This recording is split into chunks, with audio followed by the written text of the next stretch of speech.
Formábamos un pequeño y selecto grupo de viajeros de corazón animoso.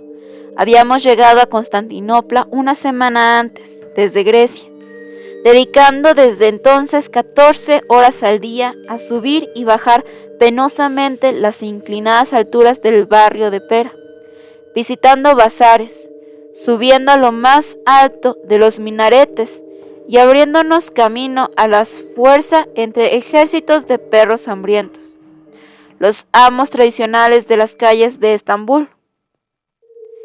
La vida nómada es contagiosa, dicen, y no hay civilización que sea lo bastante fuerte para destruir el atractivo de la vida libre, sin restricciones, una vez que sea probado. Al gitano no se le puede tentar para que abandone su tienda, e incluso el vagabundo común encuentra en su existencia precaria y sin comodidades una fascinación que le impide aceptar un trabajo y un domicilio fijos. Durante nuestra estancia en Constantinopla, mi principal cometido fue evitar que mi Spaniel Ralph fuera víctima de este contagio y se uniera a los caminos beduinos que infestan las calles. Era muy bueno, mi compañero constante y querido amigo. Tenía miedo de perderlo y mantuve una vigilancia estricta de sus movimientos. Sin embargo, durante los 3 primeros días se comportó como un cuadrúpedo tolerablemente bien educado. Se mantuvo fiel junto a mis talones. Ante cualquier descarado ataque de sus primos mahometanos, ya se tratara de una manifestación hostil o de una muestra de amistad, su única respuesta era meter la cola entre las patas y, con aire de recatada dignidad, buscaba protección bajo el ala de algún miembro de nuestro grupo. Puesto que desde el principio había mostrado una aversión tan decidida a las malas compañías, comencé a sentirme segura de su criterio, por lo que al final del tercer día había relajado considerablemente mi vigilancia. Este descuido encontró pronto, sin embargo, su castigo, lo que me hizo lamentar la confianza que mal había otorgado. En un momento en que nos estaba vigilando, escuchó la voz de alguna sirena de 4 patas, y lo último que vi de él fue cómo la punta de su tupida cola desaparecía por la esquina de un callejón sucio y curvo. Muy enojada, dediqué el resto del día a una vana búsqueda de mi bobo compañero. Ofrecí 20, 30, hasta 40 francos de recompensa por él. Otros tantos vagabundos malteses emprendieron su búsqueda, y hacia el anochecer fuimos invadidos en nuestro hotel por una tropa completa, cada uno de ellos con un perro callejero más o menos sarnoso en sus brazos que era, según trataban de persuadirme, mi perro perdido. Cuando más lo negaba yo, más solemnemente insistían ellos, uno de los cuales llegó a ponerse de rodillas, sujetó a una imagen de la Virgen en metal oxidado que llevaba en el pecho e hizo un juramento solemne de que la propia Reina del Cielo se le había aparecido para indicarle el animal correcto. En tal medida había aumentado el tumulto que parecía como si la desaparición de Ralph fuera la causa de una pequeña algarada, por lo que finalmente nuestro casero tuvo que enviar un par de cabaces desde la comisaría de policías más próxima para expulsar por fuerza a aquel regimiento de bípedos y cuadrúpedos. Empecé a tener el convencimiento de que nunca más volvería a ver a mi perro, pero todavía fue mayor el abatimiento cuando el portero del hotel, un viejo bandido a medias respetable que, a juzgar por las apariencias, no había pasado más de media docena de años en galeras, me aseguró con gravedad que todos mis esfuerzos eran inútiles, puesto que ya sin duda mi Spaniel habría muerto y habría sido devorado, dado que a los perros turcos sus hermanos británicos les parecían deliciosos. Esta discusión se había producido en la calle, en la puerta del hotel, y ya iba a abandonar la búsqueda, al menos durante la noche, cuando una anciana dama griega, una fanariota que había escuchado el altercado desde los escalones de una casa cercana, se acercó a nuestro desconsolado grupo y sugirió a Miss H., miembro del grupo, que consultáramos el destino de Ralph a los derviches. ¿Y qué pueden saber los derviches sobre mi perro?, dije, sin ganas de bromas, pues la propuesta me parecía ridícula. Los hombres santos lo saben todo, Quirea, respondió con cierto misterio. La semana pasada me robaron mi pesilla nueva de satén, que mi hijo acababa de traerme de Bouza, y como puede ver la he recuperado y la llevo encima ahora. Vaya, pues entonces, a la vista que está que los hombres santos también lograron metamorfosear su pelliza nueva en una vieja, comentó uno de los caballeros que nos acompañaba, señalando al hablar que una rasgadura grande en la espalda que había sido reparada torpemente con agujas. Esa es la parte más maravillosa de la historia, respondió tranquilamente la fanariota, sin dejarse desconcertar lo más mínimo. Desde el círculo brillante me mostraron el barrio de la ciudad, la casa y hasta la habitación en la que el judío que me había robado la pelliza iba a rasgarla para convertirla en piezas. Mi hijo y yo apenas tuvimos tiempo para ir a la carrera al barrio de Kalindikovskek y salvar mi propiedad.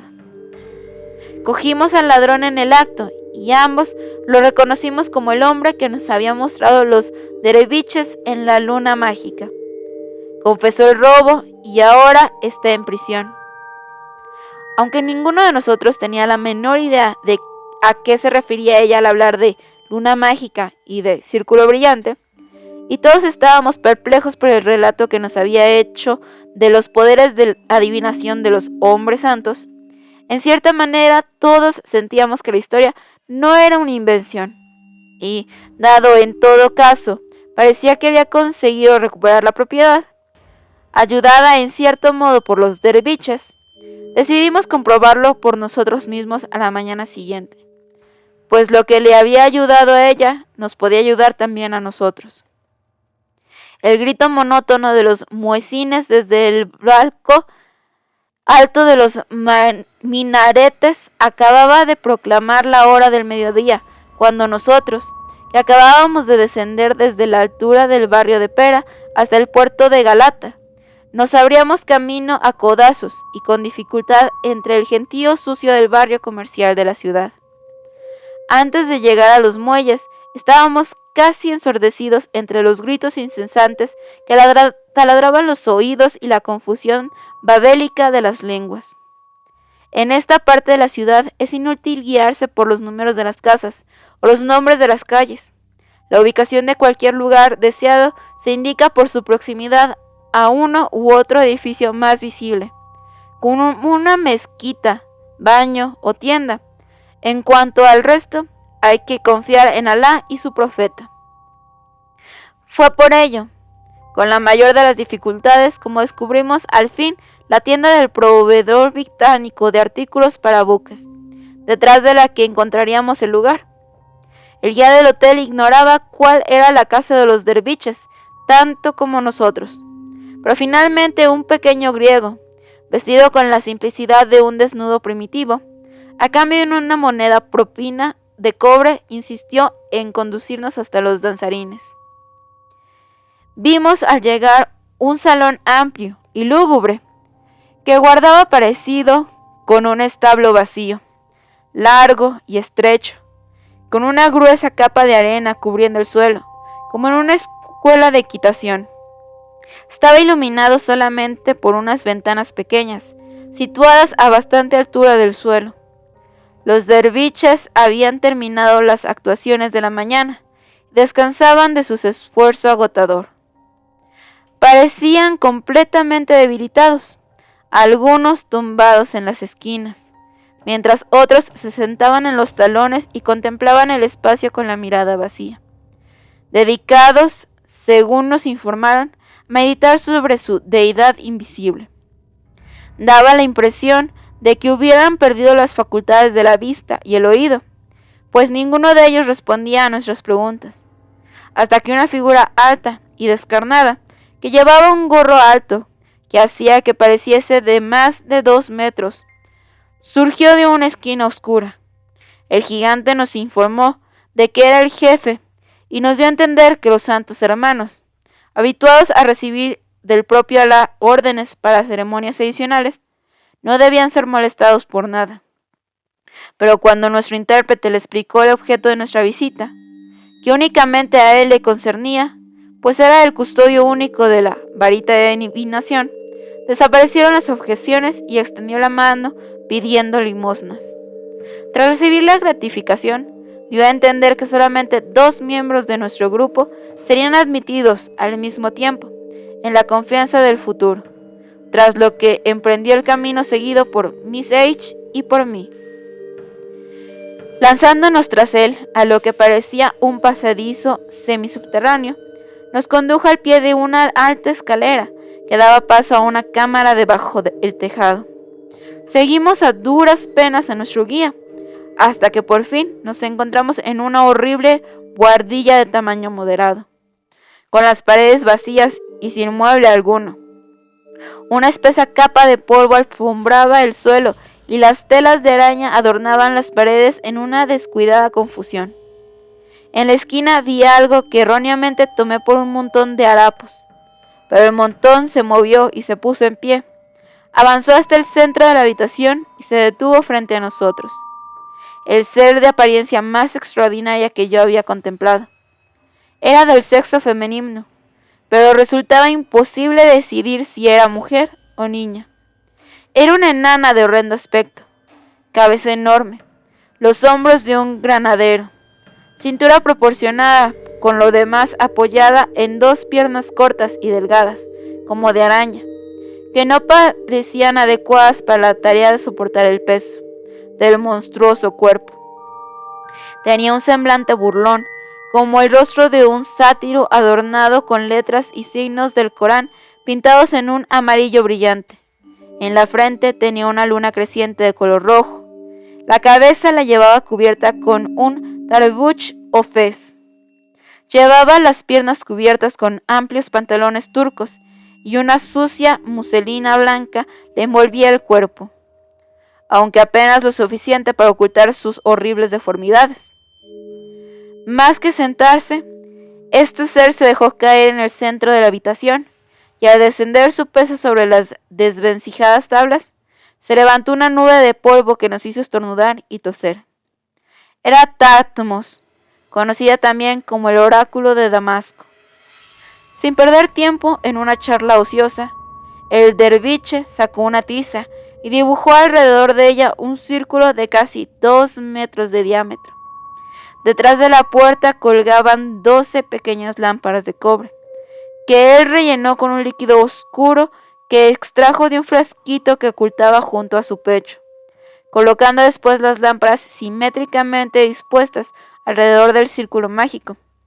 Desprendió entonces una astilla de una tabla de la puerta, casi echada a perder, que guardaba la huella de muchos expolios similares. Sosteniendo la astilla entre el pulgar y el índice, comenzó a soplarla a intervalos regulares, alternando el soplido con el murmullo de una especie de extraño encantamiento, hasta que de pronto, y sin que pareciera que existiera causa alguna para que se encendiera, apareció una chispa en la astilla, y él sopló hasta que ardió como una cerilla. El derviche encendió después las 12 lámparas con esa llama que se había generado a sí misma.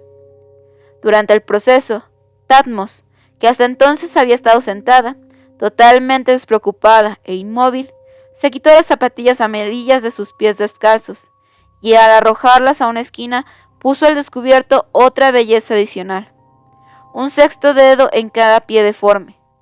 El derviche se aproximó entonces al círculo, sujetó a la enana por los tobillos e hizo un movimiento de sacudirla, como si hubiera estado levantando una bolsa de cereales, y la alzó del suelo.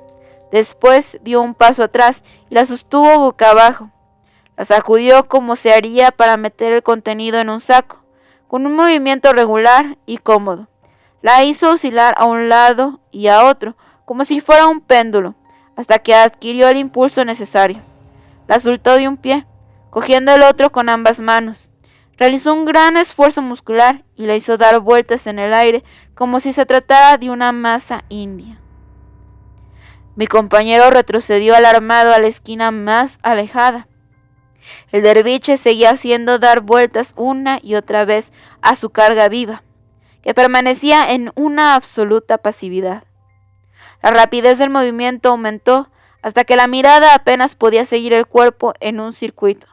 Continuó así, probablemente 2 o 3 minutos, hasta que gradualmente se redujo y terminó por detenerse totalmente. Un instante después, la depositó arrodillada en el centro del círculo iluminado por las lámparas. Era el método oriental de hipnosis que practicaban los derviches. Ahora la enana parecía estar en un trance profundo, totalmente inconsciente de los objetos externos. Tenía la cabeza y las mandíbulas vencidas sobre el pecho. Los ojos vidriosos miraban fijamente y toda su apariencia era todavía más horrible que antes. El derviche cerró entonces cuidadosamente las contraventanas de la única ventana y nos habríamos quedado en una oscuridad total de no haber sido por un agujero practicado en ella, por el que entraba un rayo de sol brillante que cruzaba la oscura sala y brillaba sobre la joven. Le movió en la cabeza caída para que el rayo le cayera sobre la coronilla, tras lo que nos indicó que nos mantuviéramos en silencio. Puso su anillo sobre el pecho y fijando la mirada en el punto brillante, quedó tan inmóvil como una imagen de piedra. También yo clavé la mirada en ese lugar, preguntándome qué es lo que iría a suceder y cómo me ayudaría esa extraña ceremonia a recuperar a Ralph. Gradualmente, la zona brillante, como si hubiera atraído a través del rayo de luz solar un esplendor mayor del que procede del exterior, que se hubiera condensado en su propia área, cobró la forma de una estrella vibrante que, como desde un centro, enviaba rayos en todas direcciones. Se produjo entonces un curioso efecto óptico. La habitación, que previamente había estado iluminada por el haz solar, se fue volviendo más y más oscura conforme aumentaba el brillo de la estrella, hasta que nos encontramos en una penumbra egipcia. La estrella titiló, tembló y giró, al principio con un movimiento giratorio lento, pero luego cada vez más rápido, incrementando la circunferencia con cada rotación hasta que formó un disco brillante, y dejamos de ver a la enana, que parecía absorbida en su luz. Tras haber alcanzado gradualmente una velocidad extremadamente rápida, tal como había hecho la joven cuando el derviche la sujetaba y la hacía dar vueltas, el movimiento empezó a reducirse hasta que finalmente se combinó en una débil vibración, como el brillo de los haces de la luna sobre el agua ondulante. Después titiló por un momento más prolongado, emitió unos últimos destellos y asumió la densidad y la iridescencia de un ópalo inmenso que permanecía inmóvil. El disco irradiaba ahora un lustre lunar, suave y plateado, que estaba concentrado en lugar de iluminar la buhardilla, y que solamente parecía intensificar la oscuridad. El borde del círculo ya no estaba en penumbra, sino antes al contrario tan definido como el de un escudo de plata. Como ya todo estaba preparado, el derviche, sin pronunciar una palabra ni apartar la mirada del disco, extendió una mano, tomó la mía, me acercó a su lado y señaló el escudo luminoso. Al mirar hacia el lugar indicado, vimos manchas grandes que parecían como las de la luna. Poco a poco se convirtieron en figuras que empezaron a moverse y se las veía con gran detalle, con su color natural. No parecía que fuera una fotografía o un grabado, menos todavía que fuera nuestro reflejo en un espejo, sino como el disco fuera un camafeo y se hubieran alzado de su superficie y hubieran sido dotadas de vida y movimiento. Para mi asombro y para la consternación de mi amigo, reconocimos el puente que llevaba de Galata a Estambul y que cruza el Cuerno de Oro. desde la ciudad nueva a la antigua. Había personas que se movían presuosas de aquí para allá, buques de vapor y esfinges de alegres colores que se deslizaban sobre el Bósforo azul. Los numerosos y coloridos edificios, villas y palacios se reflejaban en el agua. La imagen entera estaba reflejada por un sol de mediodía. Pasó como una panorámica, pero fue tan vívida la impresión que no podíamos saber si quien estaba en movimiento era ella o nosotros. Todo era ajetreo y vida, pero ni un sonido rompía el silencio opresivo. Carecía, como un sueño, de sonido. Era una imagen fantasmal. Las calles y los barrios se sucedían el uno al otro. Allí estaba el alcázar, con sus estrechos pasadizos techados, las pequeñas tiendas cada lado, los cafés en los que los turcos fumaban con gravedad, y mientras se iban deslizando, o nos deslizábamos nosotros junto a ellos, uno de los fumadores derribó el narguile y el café de otro, causando una descarga de invectivas sin sonido que nos resultó muy divertida.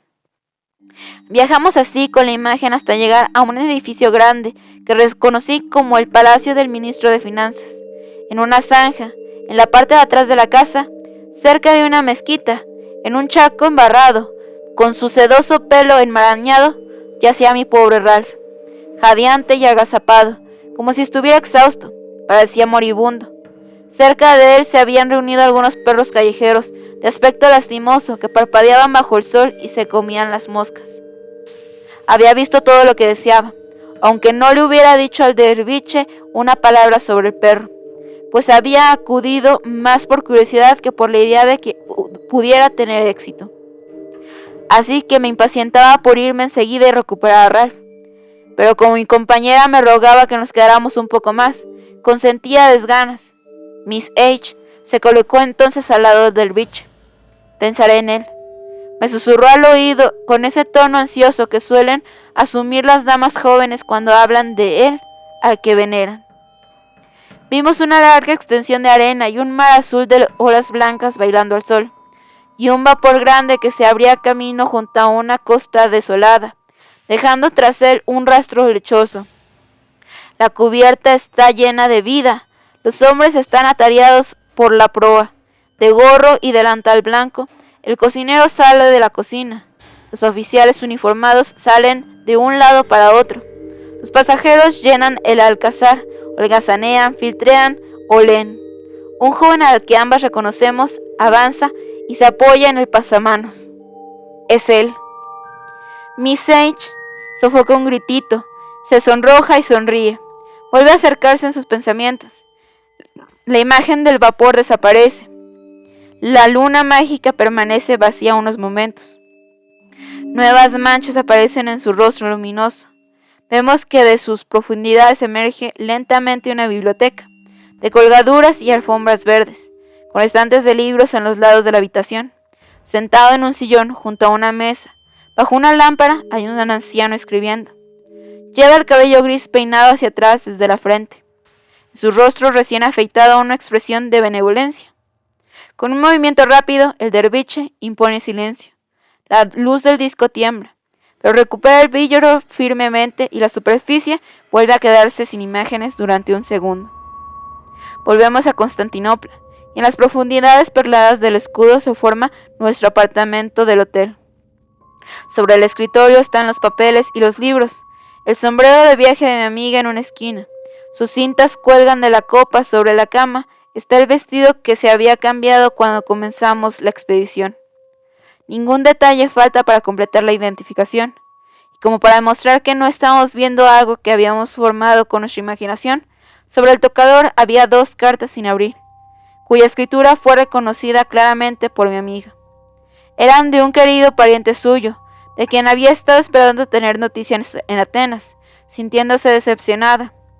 Desaparece la escena y vemos ahora la habitación de su hermano, que se halla recostado en la sala, con un criado bañándole la cabeza, de la que, para nuestro horror, gotea sangre.